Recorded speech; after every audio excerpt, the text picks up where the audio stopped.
ಮಧು, ನನ್ನ ಮನ್ಸು ಯಾಕೋ ಸರಿ ಇಲ್ಲ. ನಾಳೆ ದೇವಸ್ಥಾನಕ್ಕೆ ಹೋಗ್ತಾ ಇದ್ದೀನಿ, ನನ್ನ ಜೊತೆ ಬರ್ತೀಯಾ?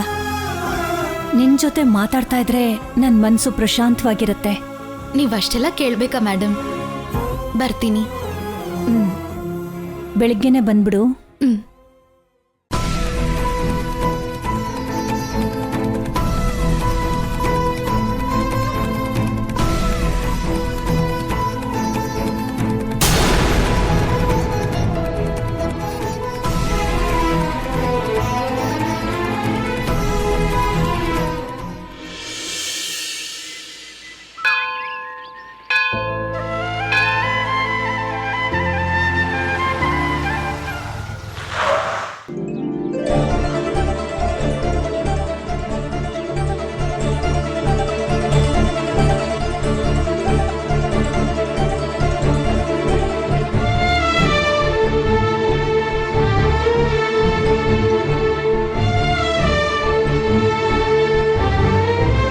ನಮಸ್ತೆ ಮೇಡಮ್. ಚೆನ್ನಾಗಿದ್ಯಾ ಮಧು? ಚೆನ್ನಾಗಿದ್ದೀನಿ ಮೇಡಮ್. ಯಾಕೆ ಬರಕ್ ಹೇಳಿದ್ರಿ? ದೇವ್ರಿಗೆ ನಮಸ್ಕಾರ ಮಾಡಿ ಬರೋಣ ಬಾ. ಓಂ ರುದ್ರಾಯ ನಮಃ. ಭವಾನಿ ಶಂಕರ ಸ್ವಾಮಿನೇ ನಮೋ ನಮಃ. ನಮಸ್ಕಾರ ಪುರೋಹಿತ್ರೆ. ನಮಸ್ಕಾರಮ್ಮ. ಅರ್ಚನೆನಾ ಅಭಿಷೇಕನ? ಅರ್ಚನೆ ಮಾಡ್ಬಿಡಿ. ಹಾ ಸರಿ. ತ್ರಯಂಬಕಮಜಾಮಹೇ ಸುಗಂಧಿಂ ಪುಷ್ಟಿವರ್ಧನಂ ಉರ್ವಾರುಕಮೇವ ಬಂಧನಾನ್ ಮೃತ್ಯೋರ್ಮುಕ್ಷೀಯಮಾಮೃತಾತ್. ಓಂ ನಮಃ ಶಿವಾಯ. ಭಗವಂತ, ನನ್ನ ಮಗ ತನ್ನ ಇಷ್ಟ ದಿನದ ಜೀವನದಲ್ಲಿ ಮಾಡೋ ಪ್ರತಿ ಕೆಲಸದಲ್ಲೂ ನ್ಯಾಯ, ಧರ್ಮ, ನಿಷ್ಠೆ, ಸಂಕಲ್ಪ ಇದನ್ನೇ ನಂಬ್ಕೊಂಡಿದ್ದಾನೆ. ನನ್ ಮಗ ಅನ್ಕೊಂಡಿದ್ದನ್ನ ಸಾಧಿಸಿದಾನೆ. ಆದ್ರೆ ಮೊದಲನೇ ಸಲ ಪವಿತ್ರವಾದ ಪ್ರೀತಿನ ಗುರ್ತಿಸಿದಾನೆ. ಸ್ವಾರ್ಥ ಇಲ್ದೇ ಇರೋ ಪ್ರೀತಿನ ಅವನು ನೋಡಿದಾನೆ. ಆ ಪ್ರೀತಿನ ಬೇಕು ಅಂತ ಬಯಸಿದಾನೆ. ಆದ್ರೆ ಅವನು ಆಸೆ ಪಟ್ಟಿರೋ ಪ್ರೀತಿ ಯಾಕೋ ಅವನಿಗೆ ಸಿಗ್ತಾ ಇಲ್ಲ. ಅದಕ್ಕೆ ಅವನ್ ಮನ್ಸು ಪಾಪ ಒದ್ದಾಡ್ತಾ ಇದೆ. ಅವನ್ ಸಂಕಟನ ನೋಡಿ ತಾಯಿಯಾಗಿ ನನ್ ಕೈಲಿ ತಡ್ಕೊಳ್ಳೋದಕ್ಕಾಗ್ತಾ ಇಲ್ಲ. ಅದಕ್ಕೆ ಅವನ ಆಸೆ ಪಟ್ಟಿರೋ ಪ್ರೀತಿನ ಮಧು ರೂಪದಲ್ಲಿ ಅವನು ಕೊಡು ಅಂತ ಕೇಳ್ಕೊತಿದ್ದೀನಿ. ದೇವ್ರೆ, ನಾನು ಯಾವ ಗುರಿ ಇಟ್ಕೊಂಡು ಬಂದಿದ್ದೀನೋ ಅದಕ್ಕೆ ಅಂತ ನಾನು ನನ್ನ ಊರನ್ನ ಬಿಟ್ಟು ಇಲ್ಲಿಗೆ ಬಂದಿದ್ದೀನಿ. ಈಗ ಆ ಗುರಿ ನನ್ನ ಕಣ್ಮುಂದೆ ಇದೆ. ನನಗೆ ಮೋಸ ಮಾಡಿರೋ ಆ ರಾಕ್ಷಸ ಇವಾಗ ನನ್ನ ಕಣ್ಣು ಕಾಣಿಸ್ಕೊಂಡ. ಅವನ್ ನನ್ನ ಕೈಗೆ ಸಿಕ್ಕಾಕೊಳ್ಳೋ ತರ ನೀನೇ ಸಹಾಯ ಮಾಡ್ಬೇಕು. ಅವನನ್ನ ನಮ್ಮ ಮನೆಯವ್ರ ಮುಂದೆ ತಂದು ನಿಲ್ಸೋದಿಕ್ಕೆ ಒಂದು ಅವಕಾಶ ಕೊಡು.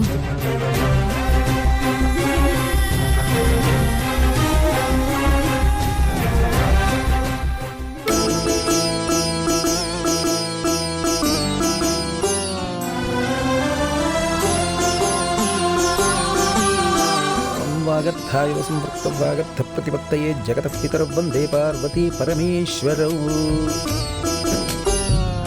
ಮಧು, ಹೋಗೋಣ ಬಾಮ್ಮ.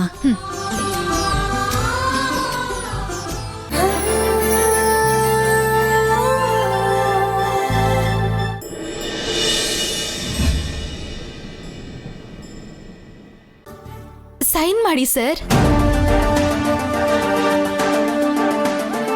ಅಯ್ಯೋ ಭಗವಂತ, ಇವನು ಬಾಯಿ ಬಿಟ್ಟು ಕೇಳೋದಿಲ್ಲ, ಅವಳು ಮನಸ್ಸು ಬಿಚ್ಚಿ ಹೇಳೋದಿಲ್ಲ. ಇವರಿಬ್ರು ನನಗೆ ಅರ್ಥನೇ ಆಗೋದಿಲ್ಲಪ್ಪ. ಮೆಂಟ್ಲಾಗಿ ಹೋಗ್ತೀನಿ ನಾನು ಅಷ್ಟೇ ಇವಾಗ.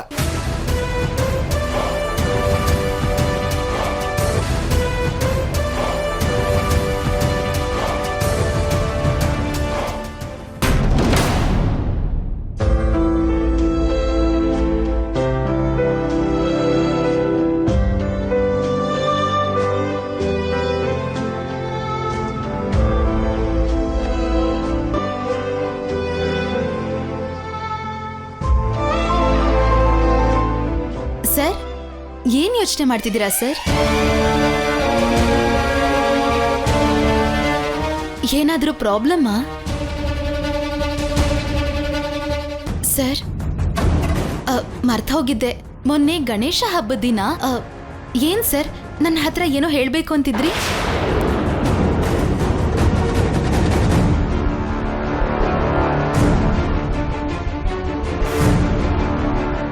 ಅದೇ ಸರ್, ನನ್ನನ್ನ ಡ್ರಾಪ್ ಮಾಡಕ್ಕೂ ಮುಂಚೆ ಅಲ್ಲೆಲ್ಲಿಗೋ ಕರ್ಕೊಂಡು ಹೋಗಿದ್ರಿ. ಆದ್ರೆ ನೀವ್ ಹೇಳ್ತಿದ್ದಾಗ ನಾನು ಸಡನ್ ಆಗಿ ಹೊರಟೋದ್ನಲ್ಲ. ಅವತ್ ಏನ್ ಹೇಳ್ಬೇಕು ಅಂತಿದ್ರಿ ಸರ್? ಏನು? ಅದೇ ಸರ್, ಒಂದು ಅರ್ಜೆಂಟ್ ಕೆಲಸ ನೆನಪಾಗಿ ಅಲ್ಲಿಂದ ಹೊರಟೋದೆ. I am sorry sir. ಅಂದ್ರೆ ನೀನೇನು ಕೇಳಿಸ್ಕೊಂಡಿಲ್ವಾ? ಇಲ್ಲ ಸರ್, ಮೈಂಡ್ ಎಲ್ಲ ಬ್ಲ್ಯಾಂಕ್ ಆಗೋಯ್ತು. ನಿಮ್ಮನ್ನ ನೋಡ್ತಾನೆ ಇದ್ದೆ, ಆದ್ರೆ ನನ್ನ ಮನ್ಸು ಬೇರೆ ಎಲ್ಲೋ ಕಳೆದೋಗಿತ್ತು. ನಾನು ಆ ಬ್ಯುಸಿಯಿಂದಾನೇ ಆಫೀಸ್ಗೂ ಬರೋಕ್ಕಾಗಿಲ್ಲ. ಫೋನ್ ಮಾಡಿ ಹೇಳೋಣ ಅಂತ ಅನ್ಕೊಂಡೆ, ಆದ್ರೆ ಆಗ್ಲೇ ಇಲ್ಲ ಸರ್. ಪ್ಲೀಸ್ ಏನು ಅನ್ಕೋಬೇಡಿ. ನಿಜವಾಗ್ಲೂ ನೀನೇನು ಕೇಳಿಸ್ಕೊಂಡಿಲ್ವಾ? ಇವಾಗ ಕೇಳಿಸ್ಕೊತೀನಿ ಸರ್, ಹೇಳಿ. ನಮ್ ಕಂಪನಿ ಪ್ರಾಜೆಕ್ಟ್ ಬಗ್ಗೆನೇ ಅಲ್ವಾ? ವರ್ಕ್ ಸ್ಟಾರ್ಟ್ ಮಾಡೋಣ ಸರ್. ನಿಜವಾಗ್ಲೂ ಏನು ಕೇಳಿಸ್ಕೊಂಡಿಲ್ವಾ? ಅದೇ ಸರ್, ನನ್ನ ಪ್ರಾಬ್ಲಮ್ ಒಂದ್ ಕಡೆ ಇದ್ರೆ ನಾನೊಂದ್ ಕಡೆ ಇದ್ದೀನಿ, ನನ್ನ ಮನ್ಸು ನೋಡಿದ್ರೆ ಇನ್ನೊಂದು ಕಡೆ ಇದೆ. ಇನ್ ಯಾವತ್ತೋ ಹೀಗೆ ಮಾಡಲ್ಲ ಸರ್.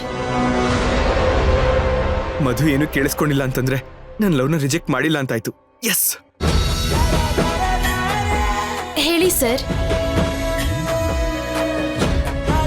ಪ್ರಾಜೆಕ್ಟ್ ಎಂ ಬಗ್ಗೆನೆ ಕೂಲಾಗಿ ಹೇಳ್ತೀನಿ ಬಿಡು. ಹೌದು, ಏನೋ ಪ್ರಾಬ್ಲಮ್ ಅಂದೆ, ಏನು?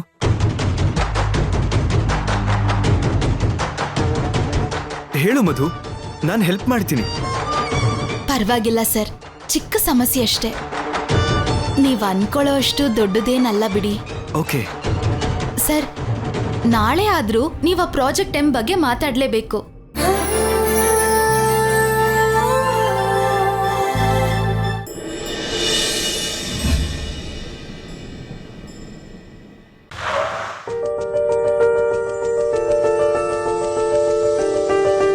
ಅಮ್ಮ, ಅಮ್ಮ, ಏನಾಯ್ತು? ಬಾ ಅಮ್ಮ, ಬಾ. ಏನು? ಏ ಅಯ್ಯೋ, ಅಮ್ಮ, ಸಾಕ್ ನಿಲ್ಸು. ಅಮ್ಮ, ನಾನು ಎಷ್ಟು ಖುಷಿಯಾಗಿದ್ದೀನಿ ಅಂತ ಗೊತ್ತಾ? ತಲೆ ಸುತ್ತಾ ಇದೆ ವಿರಾಟ್. ಏನಾಯ್ತು? ನನ್ನ ನೋಡಿದ್ರೆ ನಿನ್ಗೇನ್ ಅನಿಸ್ತಾ ಇದೆ ಅಮ್ಮ? ನಿನ್ನ ಸಂತೋಷ, ನಿನ್ನ ಉತ್ಸಾಹ ಯಾವಾಗ್ಲೂ ಹೀಗೆ ಇರ್ಬೇಕು ಅಂತ ಅನ್ನಿಸ್ತಾ ಇದೆ ಕಣೋ. ಈ ಹ್ಯಾಪಿನೆಸ್ ಯಾಕೆ ಅಂತ ಹೇಳು ನೋಡೋಣ. ಕಳ್ಳ, ಮಧು ನಿನ್ ಲವ್ನ ಅಕ್ಸೆಪ್ಟ್ ಮಾಡ್ಕೊಂಡಿದ್ದಾಳಲ್ವಾ? ಇಲ್ಲ ಅಮ್ಮ,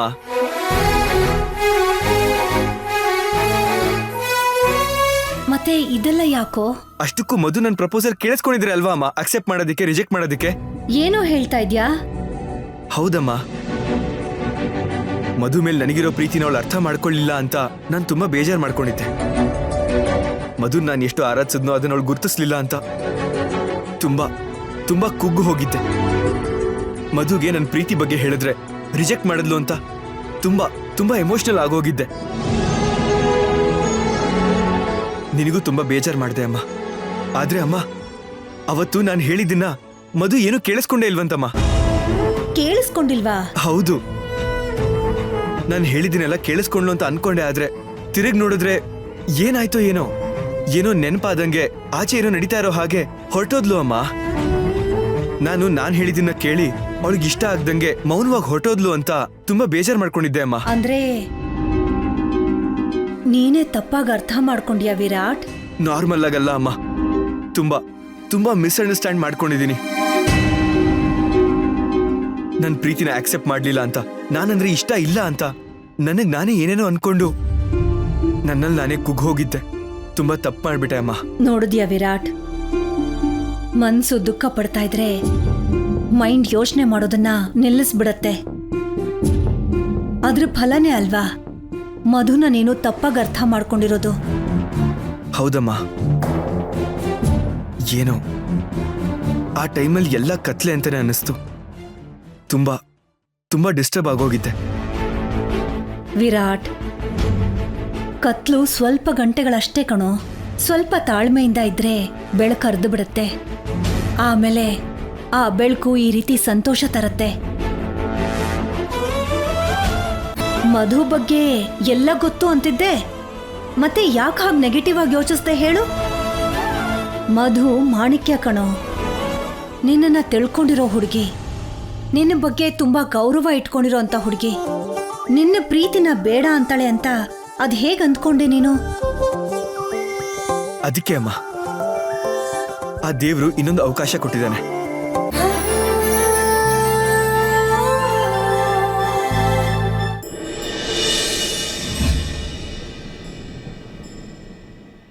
ಪುರೋಹಿತರ ಹತ್ರ ಮಾತಾಡಿ ಡೇಟ್ನ ಫಿಕ್ಸ್ ಮಾಡ್ತೀವಿ, ಸರಿನಾ? ಅಂಕಲ್, ನೀವು ದೇವರು, ತಂದೆ ತಾಯಿ ಇಲ್ದಿರೋ ಕೊರತೆನ ನೀಗಿಸ್ತಾ ಇದ್ದೀರಾ. ಎಂತ ಮಾತು ಹೇಳ್ದಿಯಪ್ಪ. ನಿಮ್ ಸಂತೋಷನೇ ನಮ್ಮ ಮುಖ್ಯನಪ್ಪ. Thanks uncle. ಆಗ ವರದರಾಜನ ಫೂಲ್ ಮಾಡಿ ದುಡ್ಡಿಸ್ಕೊಂಡು ಚಂದ್ರಕಲಾನ ಬಿಟ್ಟು ಹೇಗೆ ಹೊರಟೋದ್ನೋ, ಈಗ ಇವರನ್ನು ಹುಚ್ಚರನ್ನಾಗಿ ಮಾಡಿ ಹಾಗೆ ಸ್ವೀಟಿನೂ ಬಿಟ್ಬಿಟ್ಟು ಎಲ್ಲಾನು ಎತ್ಕೊಂಡು ಹೊರಟೋಗ್ಬಿಡ್ಬೇಕು. ವಿಕ್ರಮ್, ಮದ್ವೆ 1 ವೀಕೆ ಇರೋದ್ರಿಂದ ನಾವ್ ಆದಷ್ಟು ಬೇಗ ಶಾಪಿಂಗ್ ಮಾಡ್ಬೇಕು. ಯಾಕೆ? ಆನ್ಲೈನ್ ಶಾಪಿಂಗ್ ಮಾಡ್ಬೋದಲ್ಲ? ಅದ್ಯಾಕಪ್ಪ ಅಷ್ಟು ಲಕ್ಷ ಖರ್ಚು ಮಾಡಿ ಆನ್ಲೈನ್ ಶಾಪಿಂಗ್ ಯಾಕೆ? ಅಂಗಡಿಗೆ ಹೋಗಿ ತಗೊಂಡ್ರೇನೆ ಚೆನ್ನಾಗಿರುತ್ತೆ. ಈ ಒಂದು ವಾರ ಚಂದ್ರ ಕಣ್ಣಿಗೆ ಬೀಳ್ದಿರೋ ಥರ ಹುಷಾರಾಗಿರ್ಬೇಕು. ನಾನು ಪ್ಲ್ಯಾನ್ ಮಾಡ್ತೀನಿ ಆಂಟಿ, ನಾನು ಪ್ಲ್ಯಾನ್ ಮಾಡ್ತೀನಿ. Thank you baby.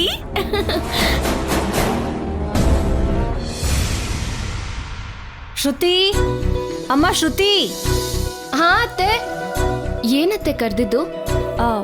ಈ ಸೀರೆ ಉಟ್ಕೊಂಡು ಬೇಗ ರೆಡಿ ಆಗಮ್ಮ. ಏನಕ್ಕತ್ತೆ? ಏನಮ್ಮ, ಏನಿದೆಲ್ಲ? ವಿರಾಟ್, ನೀನಿನ್ನೂ 1 hour ಮನೇಲೇ ಇರಬೇಕು. ಓಕೆ ಅಮ್ಮ. ಅಷ್ಟಕ್ಕೂ ಏನ್ ವಿಷಯ? ಏನದ್ಕೆ ಈ ಗಡಿ ಬಿಡಿಯಲ್ಲ?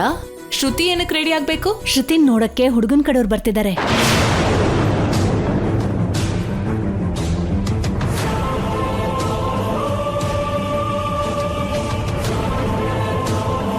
ವಾವ್, ಕಂಗ್ರ್ಯಾಚುಲೇಷನ್ಸ್ ಶ್ರುತಿ. ಹೆಣ್ಣೋಡೋ ಶಾಸ್ತ್ರನ? ಹೌದು, ಅದಕ್ಕೆ ಈಗ ಶ್ರುತಿ ಬೇಗ ರೆಡಿ ಆಗ್ಬೇಕು. ಒಟ್ನ ಶ್ರುತಿಗೆ ಮದ್ವೆ ಆಗೋ ಟೈಮ್ ಬಂತು ಅನ್ಸತ್ತೆ. ಏನದ್ಕೆ ಇದೆಲ್ಲ? ಕಾಮಾಕ್ಷಿ, ನೀನೇ ಅಲ್ವಾ ಹೇಳಿದ್ದು ಶ್ರುತಿಗೆ ಮದ್ವೆ ಮಾಡ್ಬೇಕು, ಎಷ್ಟು ದಿನ ಅಂತ ಹೀಗಿರ್ತಾಳೆ, ಏನೋ ಒಂದು ತೀರ್ಮಾನ ತಗೊಳ್ಳಿ ಅಂತ. ನನಗ್ ಗೊತ್ತಿರೋ ಒಂದು ಒಳ್ಳೆ ಸಂಬಂಧ ನೋಡಿದೀನಿ. ಇನ್ನೊಂದ್ ಸ್ವಲ್ಪ ಹೊತ್ತಲ್ಲಿ ಶ್ರುತಿನ್ ನೋಡೋದಿಕ್ಕೆ ಅವ್ರು ಬರ್ತಾ ಇದ್ದಾರೆ. ಏನಿದು ಜಗದೀಶ್ವರಿ? ನನ್ನ ಸೊಸೆ ಮದುವೆ ವಿಷಯನ ಕೊನೆ ಪಕ್ಷ ನನಗಾದ್ರೂ ಹೇಳ್ಬೇಕಲ್ವಾ? ಸರ್ಪ್ರೈಸ್ ಕೊಡೋಣ ಅಂತ. ಇದು ಸರ್ಪ್ರೈಸ್ ಅಲ್ಲ, ಶಾಕಿಂಗ್ ಆಗಿದೆ. ನಿನ್ನ ಮದ್ವೆ ವಿಷಯನೇ ತಾನೇ, ಅದಕ್ಕೆ ನಿನಗೆ shock. Bawa Shruti, don't worry. ನಿನ್ ಮದ್ವೆಲ್ ನಾವೆಲ್ಲ ಪಕ್ಕನೇ ಇದ್ದು ಎಲ್ಲ ಕೆಲ್ಸನೂ ಮಾಡ್ತಾ ಗ್ರ್ಯಾಂಡ್ ಆಗಿ ಮಾಡ್ಕೊಡ್ತೀವಿ. ಇದೇನು ಪ್ಲಾನ್ ಹೆಂಗ್ ರಿವರ್ಸ್ ಆಗೋಯ್ತಲ್ಲ? ಜಗದೀಶ್ವರಿ, ನಿನ್ನ ನಿರ್ಧಾರ ಸರಿಯಾಗೇ ಇದೆ. ನನ್ನ ಸೊಸೆನ ಅವ್ರ ಅತ್ತೆ ಮನೆಗೆ ಕಳಿಸಿದ್ರೆ ನನ್ನ ದೊಡ್ಡ ಜವಾಬ್ದಾರಿ ಮುಗ್ದಂಗಾಗತ್ತೆ, ಗೊತ್ತಾ? ಅಯ್ಯೋ, ಇನ್ನೂ ಏನ್ ನೋಡ್ತಾ ಇದ್ದೀರಾ? ಹೋಗಿ.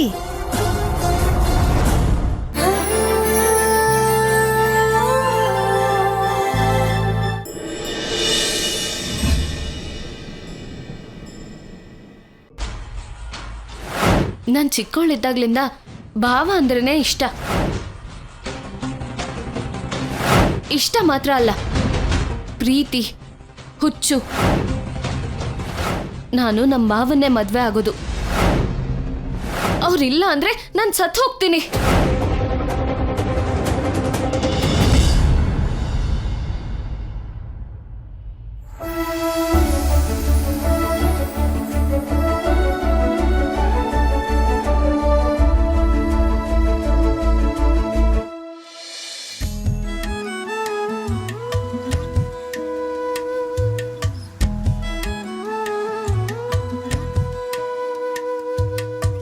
ಹೃದಯವ ಕಳೆಯುವ ಹಸಿ ಬಿಸಿ ಅನುಭವ, ಒಂಚೂರು ಸ್ಪರ್ಶ, ಒಂಚೂರು ಹೂಹೆ, ಒಂಚೂರು ಗಂಧ, ಒಂಚೂರೆ ಮಾಯೆ, ಮುದ್ದಾಗಿ ಸೇರಿ ನನ್ನಲ್ಲಿ ಹೀಗೊಂದು ಜಾದು ತುಂಬಾ ಜೋರು. ಪ್ರೇಮಕ್ಕೆ ಕಣ್ಣೆಲ್ಲ ಅಂತ ಅಂದೋರ್ಯಾರು,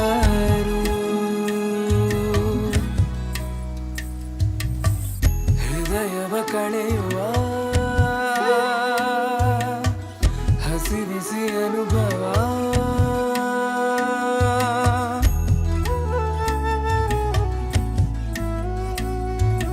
ಮಧು, ನಿನಗೋಸ್ಕರ ಈ ರಿಂಗ್ ಪರ್ಚೇಸ್ ಮಾಡಿದೆ. ನಾನು ಪ್ರಪೋಸ್ ಮಾಡಿದ ತಕ್ಷಣ ನೀನು ಆಕ್ಸೆಪ್ಟ್ ಮಾಡಿದಿದ್ರೆ ಈ ರಿಂಗ್ನ ನಿನ್ ಬೆರಳಿಗೆ ಹಾಕಿ ನನ್ನ ಪ್ರೀತಿ ನಿನಗೆ ಕೊಡಬೇಕು ಅಂತ ಅನ್ಕೊಂಡಿದ್ದೆ. ಆದ್ರೆ ನೀನು ಅವಕಾಶ ನನಗೆ ಕೊಡ್ಲೇ ಇಲ್ಲ.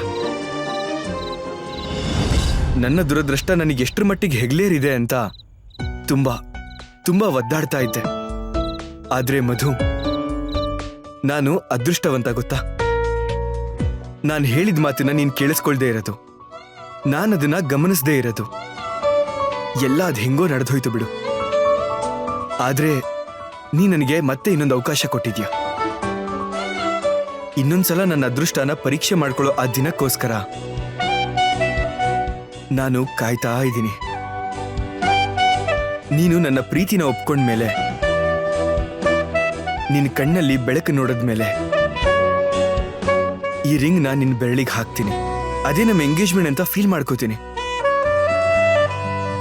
ಆ ಕ್ಷಣಗಳು ಆದಷ್ಟು ಬೇಗ ಬರ್ಬೇಕಂತ ಮನಸ್ಫೂರ್ತಿಯಾಗಿ ನಾನು ಕಾಯ್ತಾ ಇರ್ತೀನಿ.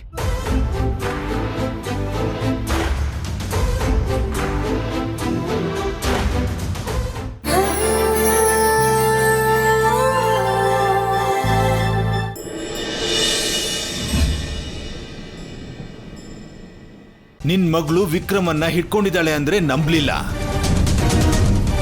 ಫಾರಿನ್ನಲ್ಲಿರೋ ವಿಕ್ರಮ್ ಬೆಂಗಳೂರಿನಲ್ಲಿ ಇದ್ದಾನೆ ಅಂತಂದ್ರೆ ನಂಬಿ ಹೋಗುವಷ್ಟು ದಡ್ಡ ಅಂದ್ಕೊಂಡಿದ್ಯಾ ಸುಭದ್ರ?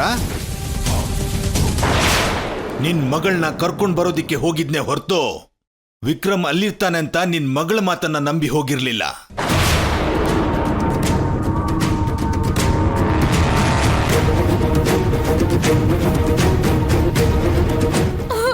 ಇಲ್ಲ ದೊಡ್ಡಪ್ಪ, ಅವನಲ್ಲೇ ಇದ್ದಾನೆ. ಅವನನ್ನ ನಾನು ಹಿಡ್ದಿದ್ದೆ, ಆದ್ರೆ ಅವನು ಎಲ್ಲೋ ತಪ್ಪಿಸ್ಕೊಂಡು ನಿಮ್ಮ ಹತ್ರ ನನ್ನ ಸಿಕ್ಕ ಹಾಕ್ಸ್ದ. ಅದ್ ನಿಮಗ್ ಗೊತ್ತಾಗ್ತಿಲ್ಲ. ಅದರ ಅವಶ್ಯಕತೆ ಅವನಿಗೇನಿದೆ? ನೀನ್ ಎಲ್ಲಿದ್ದೀಯಾ, ಯಾವ ಪರಿಸ್ಥಿತಿಲಿ ಇದೀಯಾ ಅಂತ ಫಾರಿನ್ನಲ್ಲಿರೋ ಅವನಿಗೇನ್ ಗೊತ್ತೋ? ನಾನ್ ನಿನ್ನನ್ನು ಹುಡ್ತಾ ಇರ್ತೀನಿ ಅಂತ ಅವನ್ ಕನಸು ಕಾಣ್ತಾ ಇರ್ತಾನ? ದೊಡ್ಡಪ್ಪ, ಅವನು ಮೋಸಗಾರ. ದಯವಿಟ್ಟು ನನ್ನ ನಂಬಿ. ಅವನು ದುಡ್ಗೋಸ್ಕರನೇ ಇದನ್ನೆಲ್ಲ ಮಾಡಿರೋದು ಅಂತ ಬೇಕು ಅಂತಾನೆ ನಮ್ಮ ಊರಿಗೆ ಬಂದು ನಿಮಗೆ ಕ್ಲೋಸ್ ಆಗೋ ಹಾಗೆ ನಾಟಕ ಮಾಡಿ ನನ್ನ ಮದ್ವೆ ಆದ ಅಂತ ಹೇಳ್ದ. ಹೌದು, ಅವನು ಮೋಸಗಾರನೇ. ನಿನ್ನನ್ನ ಎಲ್ರೂ ಮೋಸ ಮಾಡಿದಾನೆ ಅಂತಾನೆ ಅಂದ್ಕೊಳ್ಳೋಣ. ಆದ್ರೆ ನೀನ್ ಇನ್ನೊಬ್ಬರ ಜೊತೆ ಇರೋ ವಿಡಿಯೋ ಹೇಗ್ ಬಂತು? ಅದಕ್ಕೇನು ಉತ್ತರ ಕೊಡ್ತೀಯಾ? ಅದೆಲ್ಲ ಅವನು ಹುಟ್ಟಾಕಿರೋದು, ಅವನು ರಾಕ್ಷಸ ಹಾಕಿರೋದ್ರಿಂದಾನೆ. ನನ್ನ ಮಗಳನ್ನ ದೋಷಿ ಸ್ಥಾನದಲ್ಲಿ ನಿಲ್ಸಿ ದೊಡ್ಡ ಒಡವೆ ಎಲ್ಲ ಎತ್ಕೊಂಡು ಓಡ್ ಹೋದ. ಅಂತ ಸಾಕ್ಷಿಗಳನ್ನ ಹಲವಾರು ರೆಡಿ ಮಾಡ್ತಾನೆ ಅವನು. ನನಗೂ ಒಂದೇ ಒಂದು ಅವಕಾಶ ಕೊಡಿ ದೊಡ್ಡಪ್ಪ. ಅವನು ಸಿಟಿಯಲ್ಲೇ ಓಡಾಡ್ತಿದ್ದಾನೆ. ಅವನನ್ನ ಹಿಡ್ಕೊಂಡು ಬಂದು ನಿಮ್ ಮುಂದೆ ನಿಜಾನ ಹೇಳಿಸ್ತೀನಿ. ಇದು ನನ್ನ ಲೈಫ್ ದೊಡ್ಡಪ್ಪ. ಅವಕಾಶನ ನಿನ್ಗ? ಪ್ರಾಣ ಬೇಕಾದ್ರೂ ಬಿಡ್ತೀನಿ, ಬೇಕಿದ್ರೆ ನಿನ್ಗೆ ಅವಕಾಶ ಕೊಡಲ್ಲ. ನಿನ್ ಮಾತನ್ನು ನಂಬಲ್ಲ.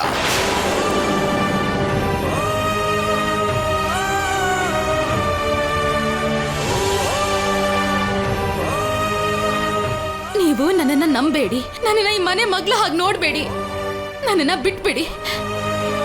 ಇಲ್ಲ ಅಂದ್ರೆ ನಿಮ್ ಗೌರವ ಮರ್ಯಾದೆ ಎಲ್ಲ ಹೋಗೋ ಹಾಗೆ ಮಾಡ್ತೀನಿ. ಚಂದ್ರ, ಯಾರ ಜೊತೆ ಮಾತಾಡ್ತಿದ್ಯಾ ಅಂತ ಗೊತ್ತಾ? ಮಾತ್ ಮೇಲೆ ಸ್ವಲ್ಪ ನಿಗಾ ಇರ್ಲಿ. ಒಳ್ಳೇದಕ್ಕೂ ಕೆಟ್ಟದಕ್ಕೂ, ನಿಜಕ್ಕೂ ಸುಳ್ಳುಗೂ ವ್ಯತ್ಯಾಸ ಗೊತ್ತಿಲ್ದಿರೋರ ಹತ್ರ ಗೊತ್ತಿದ್ದು ಮಾತಾಡ್ತಿದ್ದೀನಿ.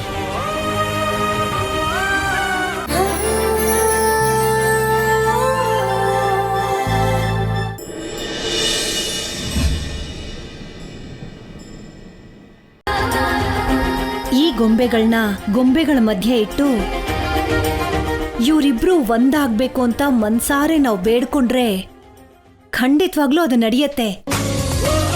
ಅದಕ್ಕೆ ಈ ಗೊಂಬೆಗಳನ್ನ ತರಿಸಿದ್ದೀನಿ.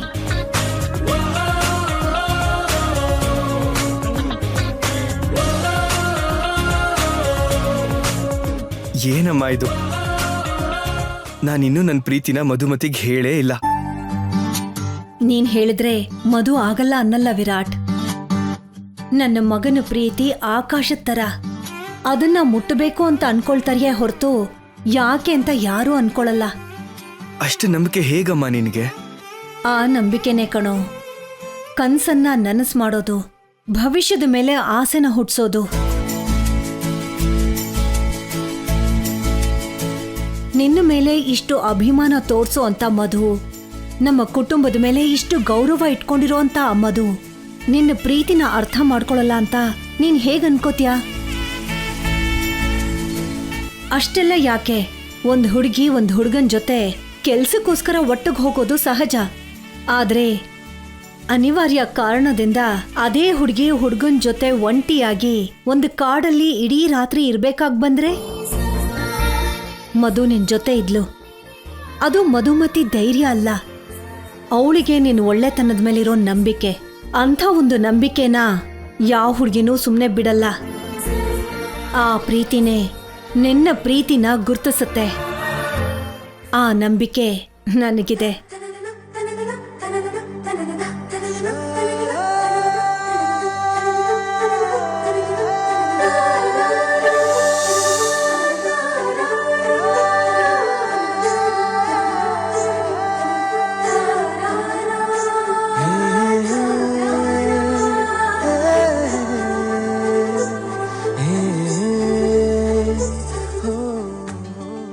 ಮಧು, ನಮ್ಮಮ್ಮಂದು ಊಹೆನೋ ನಂಬಿಕೆನೋ ಗೊತ್ತಿಲ್ಲ, ಆದ್ರೆ ನಮ್ಮಮ್ಮ ಹೇಳಿದ್ದು ನಿಜ ಆಗ್ಬೇಕು ಅಂತ ಆಸೆ ಆಗ್ತಾ ಇದೆ. ಈ ಗೊಂಬೆ ತರ ನೀನು ಧಾರೆ ಸೀರೆ ಉಟ್ಕೊಂಡು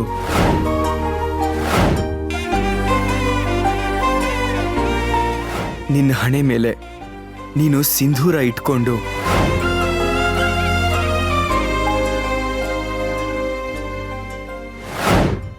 ಕೆನ್ನೆ ಮೇಲೆ ದೃಷ್ಟಿ ಬೊಟ್ಟಿಟ್ಕೊಂಡು